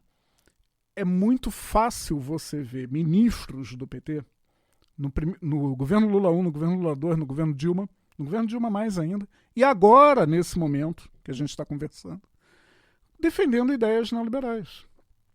Você tem o presidente da Petrobras, Jean Paul Prats, né, nomeado pelo Lula, né, que essa semana anunciou que a Petrobras não vai participar da próxima rodada do pré-sal. E aí o diretor responsável vai para a imprensa e diz o seguinte, olha só que barato. Não, a Petrobras não vai participar, mas isso é bom para o Brasil, porque vai ter mais competição pelas outras empresas, o mercado, etc. e tal. Desculpa, mas esse discurso era do Temer. É isso. Né? Não, Eles fazem melhor, inclusive. E se a Petrobras não está participando, é uma empresa menos, logo tem menos concorrência. Pois é. Você está tirando simplesmente uma gigante que tem toda a infra no local, né, fora o caso do interesse público. E não por acaso, Jean Paul Prats é autor, e é outra balela do neoliberalismo, que é apresentar todos os decréscimos, todos os retrocessos sociais como se fossem modernização. O Barroso, ele constrói no Supremo com a visão... Ele acha que constrói, né? Já está construído, ele só caneta em cima. O Barroso, ele faz um discurso de que não, nós estamos modernizando a relação de trabalho. Ele vai para Paris e fala em Paris que o Brasil tem preconceito contra o empreendedor. A modernização que ele está defendendo é, na verdade, a neoescravização, é o retorno a um estatuto jurídico do século XIX. No caso da Petrobras, eu lembrei disso por causa do Jean Paul, o Jean Paul é o autor intelectual da Lei 9478 de 97, que foi a lei que acabou com o monopólio estatal do petróleo, que abriu o petróleo para as empresas privadas. Empresas privadas que não vieram enquanto não puderam comprar patrimônio da Petrobras, que não interessava construir, interessava comprar o que estava pronto. E a justificativa daquela lei em 97 era não, é modernização, a lei 2004 do Vargas de 53 é velha, não, tem que ser dinâmica, tem que trazer modernizar. investimentos, que a Petrobras não tem recursos. Trazer investimentos, vamos abrir novas fronteiras exploratórias graças ao investimento que virá, etc. E tal. O estatuto da 9478, se você pegar a 9478 e ler e comparar com um decreto de Dom Pedro II autorizando exploração de carvão em Santa Catarina, é igual. Até a responsabilidade ambiental no finalzinho, que quando sair da mina vai ter que restituir o meio ambiente ao mesmo local, é igual. E isso é o neoliberalismo, cara. Tá aí os dados da pesquisa que saiu da FGV essa semana sobre os trabalhadores de plataforma, né, que é um absurdo. Do IBGE. Deixa eu defender desculpa, do IBGE, é verdade. Defender minha causa aqui. Não é da entidade privada, é do Instituto Brasileiro de Geografia e Estatística. É que eu fiquei falando em Vargas. Ficou na cabeça. Foi isso. Peço licença para dar uma pausa no programa e apresentar os nossos parceiros. O sorteio para apoiadores e apoiadoras do Lado B é um oferecimento da Camisa Crítica. Ouvinte também tem 10% de desconto no cupom Lado B no site www.camisacritica.com. E tem novidade, a Camisa Crítica colocou sua banquinha para revenda de seus materiais no Sol e Sombra, bar que fica no bairro Bela Vista, em São Paulo. E vale lembrar que tem Camisa Crítica também aqui no Rio, no Armazém do MST, e na Livraria Leonardo da Vinci, ambas no centro do Rio. Torcer para a Camisa Crítica chegar logo em mais cidades. Camisa Crítica, criada para uma esquerda que não tem medo de dizer seu nome. E que tal aprender inglês, espanhol ou francês de maneira leve, dinâmica, com afeto e senso crítico? Conheça a WeCreate, o curso de idiomas parceiro do Lado B. Acesse www.wecreateidiomas.com. Sigam também nossos parceiros nas redes sociais. Obrigado pela atenção e voltamos ao programa. Vai lá. A gente está falando aqui de uma naturalização dessas ideias neoliberais, né? E eu lembrei que há pouco tempo viralizou, e aí com um tom positivo vindo de muita gente, pelo menos no meu feed, na minha timeline nas redes sociais, um tom muito positivo, compartilhando. Olha só, seus idiotas, seus burros, nunca teve comunismo no Brasil. O já citado aqui algumas vezes ministro Barroso dizendo, de uma forma muito simplista, falando sobre o comunismo, e as pessoas dizendo aquilo ali como se fosse motivo de orgulho, sabe? E aí me parece que tem muito a ver com essa ideia assim, não existe uma alternativa. E aí a gente tem que conversar, e esse é um ponto também quando a gente fala de comunicação, a gente sempre explora muito aqui, sabe? Não há essa alternativa, então não há com o que sonhar, você vai naturalizando essas opiniões, então fica só naquelas marcas ali. É isso que os tribunais, né, superiores fazem, para que a gente nem ouse. Então, assim, quando vai falar de direito de greve, limita, não, tem que ter pelo menos tantos % aqui do movimento funcionando, do serviço funcionando. E que greve é essa, né? De que greve nós estamos falando? De paralisação é essa que vai fazer funcionar, vai fazer as pessoas perceberem a falta daquele serviço ali. Então, também é disso, né? As pessoas começaram a querer falar no tom do que vai ser ouvido, mas sempre dentro do campo deles, né? Do campo da direita. Então, e aí, que campo progressista é esse que se parece o tempo todo com a direita? Não dá mais, fica muito difuso, né? mas Não dá para diferenciar. É essa disputa que a gente tem que travar e que me incomoda muito. Você sabe que advogado trabalhista que tenha o mínimo de empatia, assim como o médico que tem o mínimo de empatia, tem gastrite, tem obrigatoriamente gastrite. Se for um bom advogado trabalhista, ele vai ter úlcera, né? Você acaba de tocar na minha pré-úlcera quando você lembrou do Barroso e juntou Barroso e comunismo no mesmo período. Porque eu imediatamente lembrei da fala do Barroso no Congresso da Uni. Sabe? Eu não tenho mais cabelo para arrancar. Porque é o fim da picada, cara. Você está chamando inimigo de classe para debater e para disputar opinião com a militância do movimento estudantil. É isso, literalmente. E foi super aplaudido. E isso vem de longe, porque a esquerda do meio jurídico carioca, lá nos anos 90, aplaudia Barroso, né? Fazia festas para Barroso. Pois é, tá vendo? Cadê o meu remédio? E aí, cara, o embate maior de todos, é a greve. Você puxou a greve, eu tenho que falar. Porque a greve, cara, a gente tem um estatuto de greve, que é a lei 7783 de 89. Boba, uma greve, uma lei ridícula, né, que não estabelece percentuais. Todo mundo tem uma coisa de consciência difusa de que não, tem que atender a lei de greve com 30%. Ela não fala nada disso. Ela fala dos serviços essenciais e não fala que os tribunais vão mandar atender os serviços essenciais. Ela fala que as partes vão negociar o atendimento dos serviços essenciais. A lei não dá aos tribunais esse poder que eles se insuflam. E mais ainda, né, aí trabalhando com a lógica dos liberais clássicos. Está escrito lá na nossa Constituição, tem um monte de coisa escrita na Constituição que não vale para nada, né? Que eles rasgam o tempo todo, desde que existe a Constituição. A Constituição já está na emenda 200 e lá vai. Né? Foi super deformada nos 8 anos de Fernando Henrique e continuou sendo profundamente deformada. Mas tem uma coisa que ainda está lá, que é o seguinte: não pode ter trabalho obrigatório no Brasil. Né? Nem para o apenado. A população penitenciária não pode ser submetida a trabalho forçado. Dentro da lógica liberal, o primado do trabalho, e que eles tentaram contra a reforma do Ives Gandra, tentaram colocar, né, o sindicato na jaula com isso, substituindo a autonomia coletiva, quer dizer, o trabalhador só negocia com o patrão organizado coletivamente. E aí eles admitiram a negociação individual. Mas mesmo dentro dessa lógica da negociação individual, um primado do contrato de trabalho é o seguinte: é a autonomia do cara. Se o cara não quer trabalhar, ele não vai. Ninguém é obrigado a trabalhar. Alô? Ninguém é obrigado a trabalhar no Brasil. Não existe. Se o cara não vai trabalhar, o que acontece? Ele tem consequências contratuais que estão no contrato. Ele vai ter o dia descontado, se ele não for no outro dia, vai ter mais outro dia descontado. Se ele não for por um período e faltar muito, vai ser mandado embora. Se sumir, vai ter a justa causa. Agora, ele não pode ser obrigado a trabalhar. Aí chega na greve, os tribunais determinam que o cara trabalhe. Não existe isso. Não existe, não tem fundamento Realmente. constitucional, não tem Faz fundamento sentido. jurídico em lugar nenhum. E eu tive a honra, né? A honra e o azar de estar à frente, não foi mérito meu, eu estava lá por acaso, assessorando a FUP na greve de 95, que foi a greve que impediu que Fernando Henrique privatizasse a Petrobras naquele momento, mas não impediu a Lei 9478 que o senhor Jean Paul escreveu depois, 2 anos depois. E a gente fez uma denúncia ao OIT por conta dos abusos dos tribunais. Vocês não lembram, o Tribunal Superior do Trabalho determinou o fechamento dos sindicatos, que era multas absurdas em 9 dias de processo. Não é 9 dias da condenação, não. Em 9 dias de processo, cada sindicato foi condenado a, na época, R$2.100.000. O patrimônio dos sindicatos foi penhorado e iria a leilão, tá? Em 9 dias.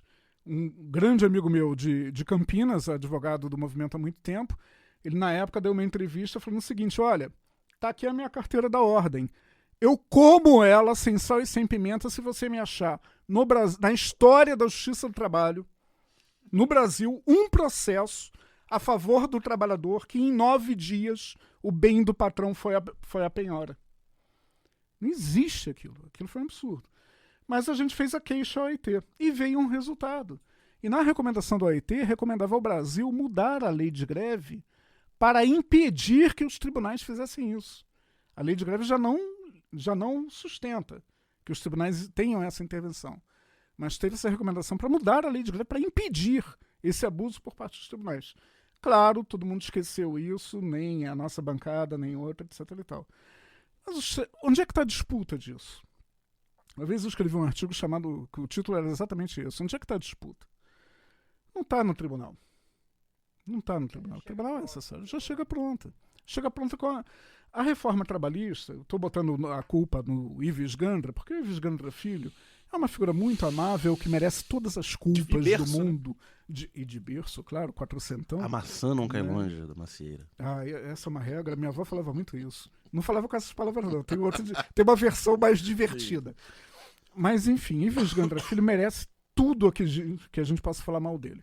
Mas ele só sistematizou, bicho, porque a Justiça do Trabalho ela já vinha, desde os anos 90, fazendo a grande contra-reforma trabalhista. Tudo aquilo que foi parar na CLT, a enorme maioria dos juízes do trabalho já pensava. Tá? Que é outro equívoco. Questão de classe também, né? Também, claro. Isso, e tem todo um mecanismo, eu escrevi um livro sobre isso, sobre a cooptação ideológica dos juízes do trabalho. Tem todo um mecanismo para que o cara seja cooptado. Então, aquilo que eu falei lá atrás do investimento do neoliberalismo, né, é ali que está a disputa. Porque o pensamento do judiciário é uma consequência, não é jurídica. Né, enormes processos que as principais categorias tiveram, bancários, metalúrgicos, petroleiros, a ECT, nada desses conflitos foi resolvido juridicamente, foi resolvido na política. E na política conforme o pensamento dominante. Aquele velho barbudo lá, o Carlos Henrique, ele também falava brincando que a ideologia dominante de uma época é necessariamente a ideologia da classe dominante naquela época, porque senão cai. Né? E é a ideologia dominante que a gente tem que bater. É inadmissível que a gente não trave essa disputa. Essa disputa passa pela questão de gênero, pela questão de raça, nunca desarticulados, né, do universalismo e da questão de classe, né, que senão a gente cai num lugar de fala que não vai produzir nada, né, e é de forma universalizada, articulada com a consciência de classe, que a gente deve travar essa disputa. E isso é muito interessante quando você falou, Luara, das vítimas, né, das vítimas da ditadura.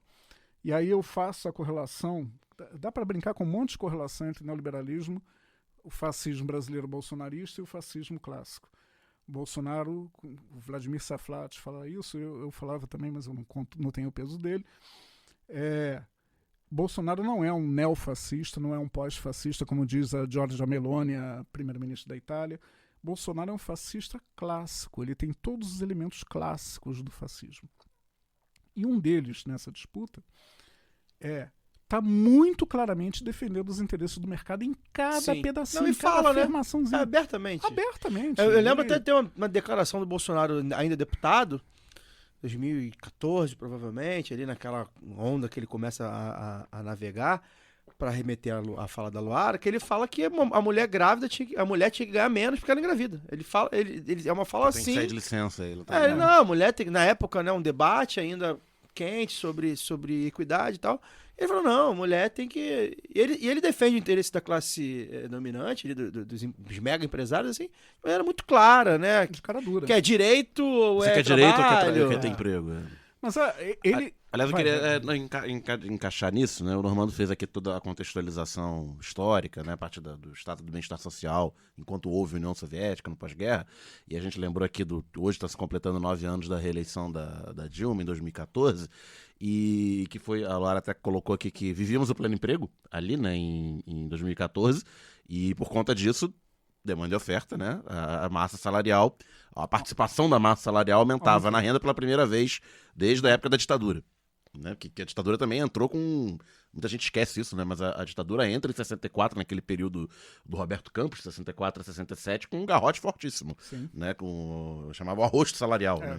Decreto na 477. época. Exatamente.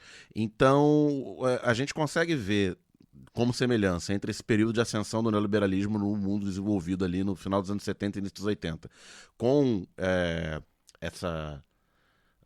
a crise brasileira a partir de 2015, né, que resulta no impeachment e todas as contrarreformas dos governos Temer e Bolsonaro, como uma reação da classe dominante ao aumento da participação da massa salarial, e que a classe dominante escolhe tacitamente deixar de ganhar com o desenvolvimento econômico para ganhar na superexploração do trabalho? Sim, cara. Agora, essa pergunta se conecta também com o modo de produção. Uhum. E aí tem uma contextualização... Plataformização. É isso, que é mais funda, né? Quer dizer o seguinte, os caras estão reconfigurando. A gente, dá pra falar o nome do bairro aqui? É permitido? Não tem problema pra atentado terrorista nem nada não, né? Espero que não. As pessoas já sabem, já conhecem. Então. Porque o estúdio aqui fica em Laranjeiras, né? Um bairro histórico, antigão, bonitinho. Bairro Operário. Parará. Não, peraí, olha a sacanagem. Originalmente é no bairro Operário. Não vou defender o Fluminense, não, mas originalmente é no bairro Operário. A família do meu pai, ela fez parte dos pobres que foram varridos de Laranjeira e foram morar lá na Pavuna, né? Quando isso aqui passou por aquelas reformas como Paris passou, Londres passou, etc. e tal. Mas, enfim, eu lembrei de Laranjeiras pelo seguinte: Laranjeiras tem 45 mil habitantes. Eu acompanho essas coisas, que eu sou carioca da antiga e eu gosto de acompanhar. É a população de uma cidadezinha no norte da Holanda chamada... desgraçadamente me fugiu o nome, mas é uma cidade no Mar do Norte, fria pra caramba, perto das Ilhas Frísias. Drachten. O nome dela é Drachten. Drachten ficou famosa porque aquela empresa que levou primeiro o Romário pro PSV e depois levou o Ronaldinho, a Philips, a dona do time, né? Que tá em tudo, é a dona do time. O P de PSV é de Philips. É de Philips, E Eindhoven é a sede mundial da Philips. A Philips, há 25 anos atrás, nessa cidadezinha chamada Drachten, ela inaugurou a primeira fábrica integralmente automatizada. Integralmente automatizada é o seguinte: é um galpão produtivo que só tem robô dentro. Entra toda a matéria-prima de um lado, todos os componentes da montagem das lâmpadas de um lado, e sai lâmpada do outro. E aí, cara, isso é um símbolo. Isso tem 25 anos. Isso é um símbolo para os neoliberais, né, para os apocalípticos e tal, de que não, né, o trabalho humano perdeu a centralidade. O trabalho humano é irrelevante, né, insignificante. E os caras vendem isso com uma fome muito grande, que é para colocar o movimento sindical de baixa, né? É a disputa soft. Né? Você tem a disputa do consenso, tem a disputa da coerção, da porrada. Eu quero voltar a falar da porrada ainda. Calma, vou chegar lá. Que a Luara me provocou, eu tenho que chegar lá. Provocou positivamente. Mas na disputa soft, isso foi um componente muito forte. E nas ciências sociais, inclusive na nossa academia, nas nossas academias, é muito forte o pensamento de que não, o trabalho perdeu significância. Aí, cara, você tem uma combinação de coisas que favorece muito o fascismo, que é o seguinte: o mundo passa por um processo de reorganização das relações de trabalho, sem dúvida nenhuma, e do método de produção, com automação, inteligência artificial, parará. É importante a gente estar atento, essa é o primeiro R dos 3 que eu quero falar, da ressignificação do modo de produção. É importante a gente estar atento que também não tem novidade disso no capitalismo, não. Né? O Carlos Henrique, lá na década de 1840, está escrevendo sobre a automação e os perigos que ela representa. Né? Óbvio que é outra automação, óbvio que é numa escala muito incipiente. A centralidade está central no conceito de mais-valia relativa. Né? Exatamente. Mas você não perde a necessidade da mais-valia absoluta. Esse que é o toque. Aquela fábrica lá de Drachten, se ela parar, vai ter que chamar um peão. Mesmo que não chame um peão, mesmo que chame um robô, esse robô foi desenhado por alguém. O software dele foi criado por alguém. O trabalho humano continua sendo essencial. Né? Não perdeu centralidade. É outro trabalho. Né? É Você é um operário, um trabalhador de especialidade diferente. Aí, cara, o que acontece? Você perde, você desconfigura aquela grande indústria, que demandava um grande exército industrial e, por consequência, um grande exército industrial de reserva. E aí, para o capitalismo central, você tem uma sacação que é o seguinte: você pode reconfigurar também a política. Se eu não tenho mais uma sociedade de massas, se eu não preciso mais de uma sociedade de massas, se eu não preciso mais de um grande exército de trabalhadores na fábrica, por que eu vou dar a esses caras sufrágio universal? E aí o barato do neoliberalismo é que é o seguinte: ele não é tão honesto quanto o fascismo. O fascismo, como você citou do Bolsonaro, o fascismo é sincericídio a todo momento. Ele é aberto. Bolsonaro falava na reta eleitoral, antes do primeiro turno de 18, ele falava: não, eu quero fechar o maior número de sindicatos que eu puder. E vou passar os sindicatos todos para o Guedes. Aliás, dá para brincar a noite toda falando das similaridades, mas vou falar mais uma. Foi por isso que eu estava falando naquela hora do clássico. Tem um sujeito na história da humanidade, um chefe de Estado da história da humanidade, que faz campanha política dizendo que vai privatizar tudo, né, que quer combater os vagabundos do sindicato, e que quando chega ao poder acaba com o Ministério do Trabalho e da Previdência Social e distribui as funções dele para o Ministério da Justiça e para o Ministério da Fazenda. Sabe quem foi? Um cidadão chamado Benito Mussolini. Fez exatamente isso que a gente viu acontecer em 2019. Né? Já estou confundindo as datas por causa do fascismo e tal, essas coisas. Falta de vinho. Espero que esse não seja a única similaridade entre os dois. Não é. Tem muito E o fim mais. poderia ser Inclusive para o parecido. futuro. Inclusive para o futuro, pro fim. tudo bem. Não, olha só, aquela parada lá do Largo do Loreto em Milão, sabe? De uma certa figura pendurada pelos pés. Bang jump. Aquilo ali vai rolar ainda, cara. Vai. Tenha fé. Vai. Mas, enfim, E aí, cara, você tem outra reconfiguração também, a terceira, que é a recolonização da periferia. Cara, eu não tenho mais contraponto. A China faz um contraponto de certa maneira. Ainda está alçando a voz dela no cenário internacional, vide o que está acontecendo. Mas, se você olhar para o grande Otanistão de hoje em dia, né, que é uma colonização da Europa Ocidental e da Europa Central, mais recentemente, e até da Escandinávia, pelos Estados Unidos, no incidente, né, da Ucrânia. É absurdo. Você tirou a Suécia, por exemplo, de 200 anos de neutralidade. Não é pouca coisa. Suécia era neutra nas guerras napoleônicas. Deixou de ser neutra por conta do Otanistão, por conta da pressão americana. Se você olhar, inclusive, o que Israel faz, aí você pode dizer, pô, mas Israel faz isso desde 67, na Cisjordânia e na faixa de Gaza. Sim, cara, mas Israel foi refreado, a Guerra do Yom Kippur, o Tratado de Camp David com o Egito, depois a tentativa de processo de paz com Menachem Begin, e, de repente, de uma hora para outra, se sente livre de novo para fazer. São fenômenos que estão muito diretamente relacionados com o unilateralismo no cenário internacional e com a reconfiguração do modo de produção. Você não tem mais contraponto, você não precisa mais dar satisfações. Para que dar satisfações? Inclusive, e é um barato que isso é feito, se você pega as pesquisas de opinião, inclusive em Israel, se você pega a pesquisa de opinião, a maioria da população desaprova, né, os assentamentos de judeus nos territórios ocupados. A maioria da população nos Estados Unidos não aprova o envolvimento com a Ucrânia. A maioria da população da Alemanha, que é quem está financiando o grosso da guerra na Ucrânia, não aprova o caminhão de dinheiro que está sendo colocado na Ucrânia. E ainda assim faz, cara. Por quê? Porque essas estruturas de representação não estão mais ligadas no conceito de democracia de massa e de voto popular que a gente estava acostumado. E aí a gente chega nessa, entre aspas, não tanto entre aspas, rendição dos partidos de esquerda, social-democratas tradicionais, a gente chega nessa nossa atualidade que o discurso antissistema é feito pela extrema-direita. Exato. Tanto aqui, quanto na Europa, quanto nos próprios Estados Unidos. Que aí é uma coisa muito louca, porque você capitaliza essa insatisfação generalizada com o sistema, né, esse sentimento de exclusão que as pessoas passam, com um discurso antissistema, mas que, na verdade, aprofunda o sistema. E é exatamente aí que entra o fascismo. A relação do sistema com o fascismo é um barato pelo seguinte, né, com um discurso antissistema, que é o sistema se aproveitando do discurso antissistêmico. Né? O Milei, ele está perigando perder, por quê? Porque ele acaba ameaçando com as Abraçou maluquices a dele. casta. Mas, em parte, tem parte da casta que acha que a dolarização da economia vai foder os interesses dos caras. E aí estão de pé atrás.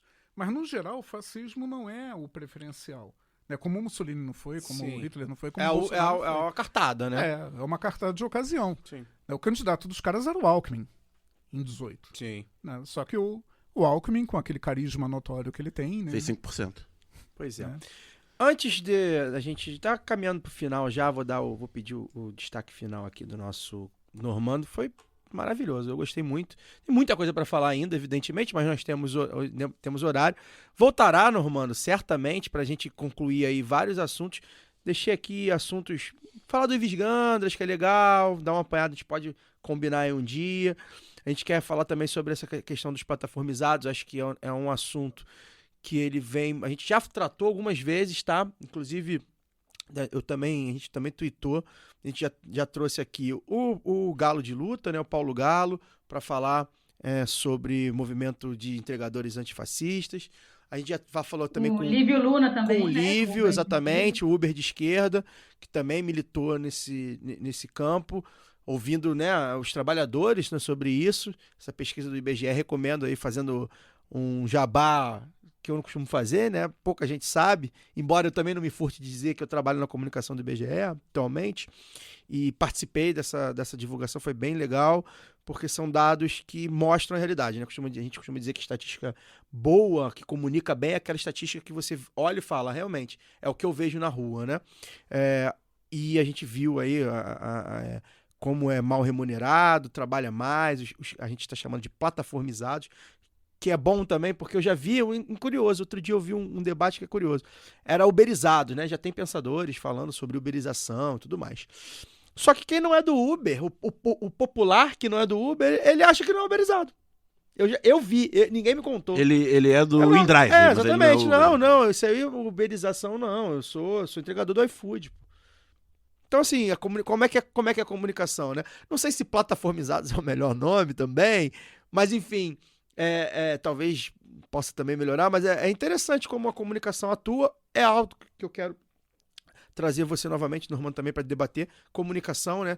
Porque eu acho que é muito até mandar um abraço pro Danilo, né? Dizendo que o Danilo FM, nosso camarada, tá sempre com a gente, apoiador, dizendo que a propaganda ideológica fez a classe trabalhadora se voltar contra os sindicatos. Isso a gente vê no jornalismo hegemônico, na comunicação hegemônica, assim. Você não vai valorizar sindicato há muito tempo nas novelas, nos filmes e no jornalismo, né? Pelo contrário, vai falar de sindicato, se fizer um estudo, deve ter algum estudo aí. Quando fala de Jornal Nacional, quando fala de sindicato, quando fala de CUT, é para bater, né? Nunca ganhou nada para ninguém o sindicato, se depender do Jornal Nacional e tal. Então, é muito importante falar de comunicação. Falaremos também, mas antes de eu dar uma boa noite aqui, vou novamente pedir, né, para a galera que estiver aí deixar comentário, né, de onde é, principalmente. A gente gosta de ler a cidade, nome de cidade, para a gente saber de onde você está assistindo a gente. Deixar o like, comentar quem está vendo, de repente, está vendo depois, né? Muita gente vê no dia seguinte. Bota lá para ouvir e para ver. Deixa um comentáriozinho, o que achou, né, com questões, com sugestões de pauta, com perguntas que a gente consegue também responder depois pelos comentários do YouTube.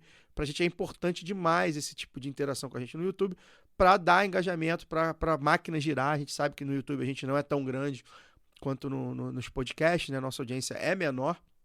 Então, a gente está tentando ocupar esse espaço também, tá? Então, vou mandar aqui um abraço para o Sérgio P., para o Fábio Figueiredo de Oliveira, para o Helder Cavalcante Júnior de Rio Branco, no Acre, para Mari Explica, para o Val Lima, o Val, se não me engano, é da Bahia, tá sempre com a gente também. Então, muito obrigado ao pessoal que deixou os comentários. Quem for deixando, conforme eu for dando boa noite aqui pro pessoal, e quem for deixando os comentários da onde eu vou ler de novo na saída deste programa. Normando, muito obrigado, foi ótimo esse papo. Como eu falei, voltará em breve. Leia os seus textos, não sabia que você falava tão bem quanto escreve. Então você fala bem, cara, e você escreve bem, isso é bom. Aposto que nossa audiência gostou bastante. Foi bem legal estar com você. Deixa seu recado final aí, seus livros, né? Se ainda está vendendo, como é que faz para comprar, seus textos, onde a gente lê também lá no blog lá do escritório, como é que a gente te acha nas redes, você está sempre nas redes também. Então, cara, eu sou péssimo, né, na propaganda para isso, mas... Temos que temos que saber comunicar, tem que ter. Senão vai deixar o William Bonner falar, ferrou. Mas eu acho que, é assim, eu tenho um livrinho que é uma reunião de colunas sobre análise de conjuntura. Análise de conjuntura é leitura da realidade, várias vezes a gente erra, uma ou outra vez a gente acerta. A gente, às vezes, a gente costuma acertar muito, infelizmente, né? Eu gostaria de errar mais. Eu gostaria de errar mais, pode crer. Sem dúvida nenhuma. Cara, até um pouco mais. Cara, outro dia eu resgatei um... Não, deixa eu falar. Senão... Mas, enfim, o livrinho se chama Guerrilha, tá? Que são 6 anos de luta contra o neoliberalismo e o fascismo em crônicas. É da editora Dialética, é fácil de achar na rede. Tem a menor ideia de quanto é que está custando, mas a gente pode trazer um lotezinho de presente pro lado B se quiser. Olha, sortear. Legal, tal, bom. não sei o quê. Então, olha aí, Tá. vou cobrar, hein? Não, tranquilo, é só a gente combinar. Então, ótimo. De boas. Mas assim, eu queria deixar uma palavra final, cara, que não é nenhum messianismo e não sou professor de luta de classe, tá? Então não tem receita de bolo para fazer o enfrentamento que os sindicatos têm que fazer nesse momento. Mas eu queria lembrar uma coisinha, que é básica, que eu acho que o movimento sindical está esquecendo. O sindicato não existe para cumprir a lei. O sindicato não existe para fazer acordo. O sindicato não existe para nomear gerente quando o nosso partido ganha o governo numa empresa estatal. O sindicato existe para fazer a luta de classes. O sindicato existe para ganhar a consciência da sociedade, do grosso dos trabalhadores. E para fazer isso, o sindicato tem que dar exemplo. E o maior exemplo que existe, não é fácil o que eu estou falando, não é nada fácil, mas o maior exemplo que existe é o sindicato praticar a igualdade no seu dia a dia. Só se lidera pelo exemplo, e o sindicato tem que dar exemplo.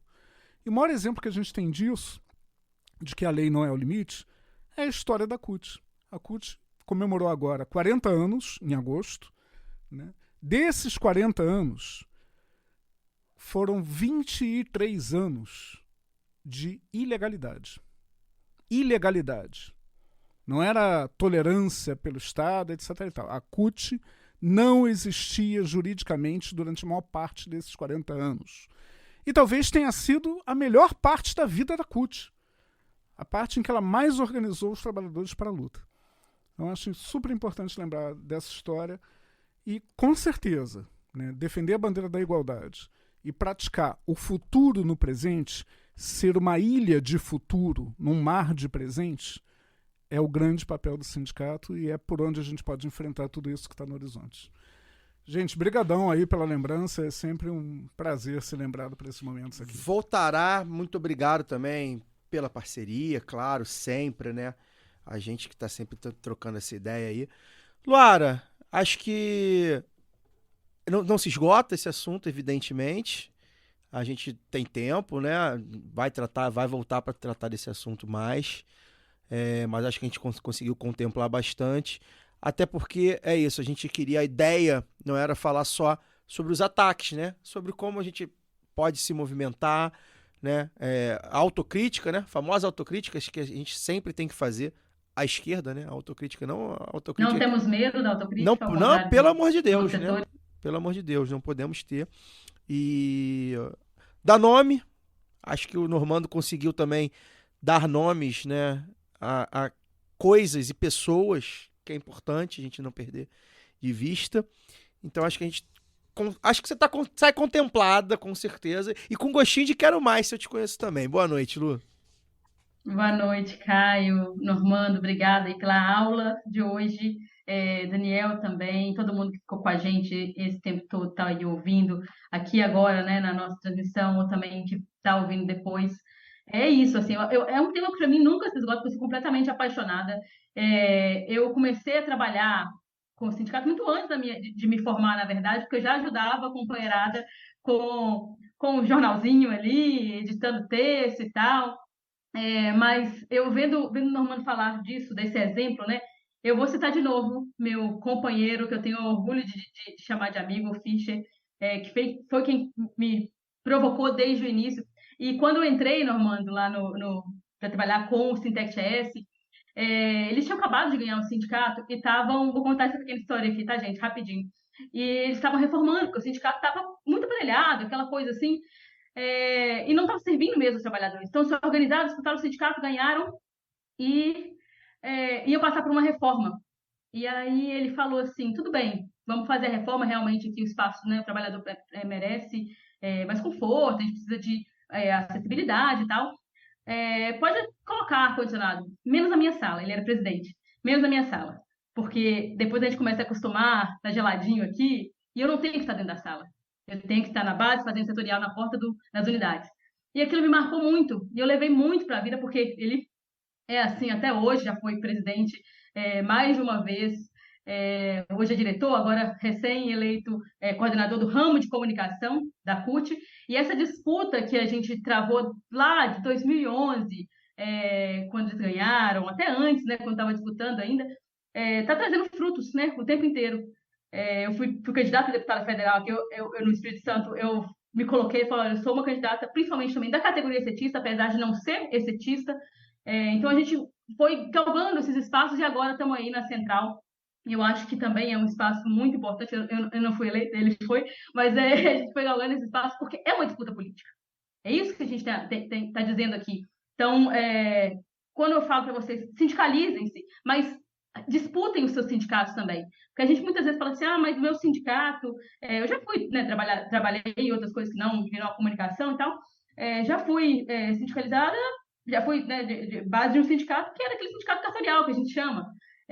Mas se você não gosta de como o seu sindicato é, vai lá e disputa, sabe? Diz como é que você quer que o seu sindicato seja esse sindicato que você quer, organize de alguma forma essa, né, a primeira assembleia que eu fiz no meu local de trabalho, por exemplo, não foi nem com o meu sindicato lá presente. Isso é possível por quê? Porque das contradições do capitalismo, se tem uma coisa que a gente, que o trabalhador entende, né, são essas contradições. Então, essa organização ela é possível a partir disso, assim, a partir do momento em que você começa a conversar com o seu colega, você sabe que aquele local não está adequado, a sua rotina não está adequada, porque viver importa. Então, quando a gente vai disputar os sindicatos, a gente está disputando a dignidade, né? É dignidade para a classe trabalhadora, é um avanço nessas conquistas, e não só dentro da norma, né? Porque senão a gente vai continuar com o que a gente tem agora e nós sabemos que não é o bastante. Então, acho que essas provocações foram todas válidas, espero que a gente possa continuar debatendo, inclusive pelos desafios, né? Para poder concluir aqui, o Normando falou de como eles tratam, né, o trabalho como uma coisa menos importante, só que eles não contavam com uma pandemia que mostrou para o mundo inteiro o quanto existe, né, de essencial no trabalho. E aí o que era essencial se tornou sacrificial. Mas nós não estamos aqui para fazer sacrifício. Nós estamos aqui para poder dizer qual o preço do nosso trabalho. Então, para poder contar só mais uma historinha, essa bem rápida mesmo, a gente poder fechar. Quando eu fui trabalhar com os companheiros lá do Sintec S, eu me lembro que eu, recém-formada, me perguntaram assim, quanto você quer ganhar? Né? Qual que é? Eu fiquei atônita, porque eu nunca tinha pensado sobre isso. Eu tava, né? Para mim, eu só queria trabalhar. E aí, o companheiro Fischer virou para mim, olhou, ele tem mania de baixar os óculos assim, falar, companheira, nós lutamos muito tempo para o trabalhador poder dizer quanto vale o trabalho dele. Então, você me diga quanto vale o seu trabalho. E aquilo também me marcou. Eu falei, é esse o trabalho que nós vamos disputar. Para que as pessoas digam, né? Então, os trabalhadores plataformizados, por exemplo, esse é um grande problema, porque muitas vezes eles não sabem quanto vão ganhar. Isso é o básico, porque qualquer coisa diferente disso, nós estamos falando de um neoescravismo, como o Armando colocou aqui. Então, eu deixo todos esses fios aí mais soltos do que amarrados para a gente poder continuar esse papo. Foi um grande prazer, obrigado mais uma vez a todo mundo aqui e ao Lado B do Rio por mais esse espaço para que a gente possa trocar ideias de alta qualidade, capacidade de fomentar, né, o debate necessário à classe trabalhadora brasileira. E acho que a gente encerra também para cima, né? A gente costuma tratar de assuntos aqui que são muitas vezes pesados. A gente perde muito, né? A gente perde muito. Senão, né, se a gente estivesse ganhando, não precisava ser o Lado B, eu estaria agora apresentando o Jornal Nacional. A gente perde muito. Então a gente trata muito de assuntos pesados. A conjuntura dos últimos anos, principalmente, foram muito pesadas pra gente. Mas a gente, quando a gente encerra pra cima, fala do Normando, encerra pra cima, fala da Luara, encerra pra cima, é onde a gente mira, né? A gente quer chegar lá. Falta muito, a gente sabe o tamanho da caminhada, mas quando a gente faz esse apanhado, vê que a situação tá foda, mas fala assim, a gente vai chegar lá, vamos continuar brigando, vamos pro pau, a gente vai chegar lá. Acho que é bom também a nossa audiência compra esse discurso, né? E aí retroalimenta pra gente. Então, você tá acreditando, a gente acredita, os trabalhadores acreditam, as trabalhadoras acreditam, e a gente vai acreditar até chegar em algum lugar que seja pelo menos melhor do que a gente tá. E Luara, o que você falou, né? Sempre lembra, sindicato, partido, movimento, tudo é feito por pessoas, né? Então as pessoas precisam estar ali, né? As pessoas, a instituição, ela não é um ser inanimado, né? Por pessoas. O povo trabalhador. Daniel Soares, infelizmente, o povo trabalhador de novo perdeu, porque o Clube de Regatas Vasco da Gama, não demos sorte pro Vasco hoje. Caio tá Boa muito noite, obrigado, clubista Normando. hoje. Isso. Obrigado, Boa noite, Normando. Daniel. Foi ótimo. Boa noite, Luara. Divide a Boa classe noite, trabalhadora. Caio. E até daqui a 2 semanas, né? Feriado de novo. Não vamos trabalhar no feriado mais uma vez. É verdade. Não somos obrigados. Eu botei aqui. vamos trabalhar no feriado. É verdade. Não, a gente aqui Não somos Um obrigados. direito conquistado pela classe trabalhadora. Pois é. A gente agradece quem ficou aqui. A gente viu que teve um pico aí de audiência num determinado momento, que eu acho que foi quando o Inter fez 2-0. A gente perde muito a audiência quando e daqui joga 2 com o Vasco, semanas, Luiz. Fagner Torres pós-final de Libertadores, né? Como é que a Ature gente faz? quem quiser. Fagner Torres pós-final de Libertadores. Nossa senhora. Ature quem Não, o Fagner tem que voltar, porque quando o Fagner tá aqui, não fica essa bagunça clubista aqui. Não, porque a gente tem medo. Ele não me deixa, não, hein? Não, ele não deixa, porque a presença dele, a gente tem medo de cancelarem o lado B. Gente. Eu vou ter que ir pro Rio, então. Pois é. O risco dele é maior do que o nosso, Daniel. Muito obrigado para você que ficou até aqui com a gente. Repito, sei que vai chegar muita gente depois. Deixa seu comentário, já deixa o like, manda pro pessoal. A gente vai ter uns cortes nas redes também. Pra gente é muito importante a gente ocupar esse espaço no YouTube, graças à parceria com o escritório Normando, a gente consegue ocupar esse espaço no YouTube, porque a gente quer expandir, né? A gente quer ter novos públicos também, trazer o nosso público, que é um público majoritariamente de podcast, trazer para esse formato também, agradecer ao Rodrigão da Sauí, ao Lui da Agência Pulso. Daqui a 2 semanas a gente volta, formatinho tradicional, mas vai ter surpresa, hein? Novembro e dezembro tem outros formatos vindo por aí. A gente espera vocês até lá, tá bom? Beijo, valeu. Esse podcast foi editado por Fernando Cesarotti.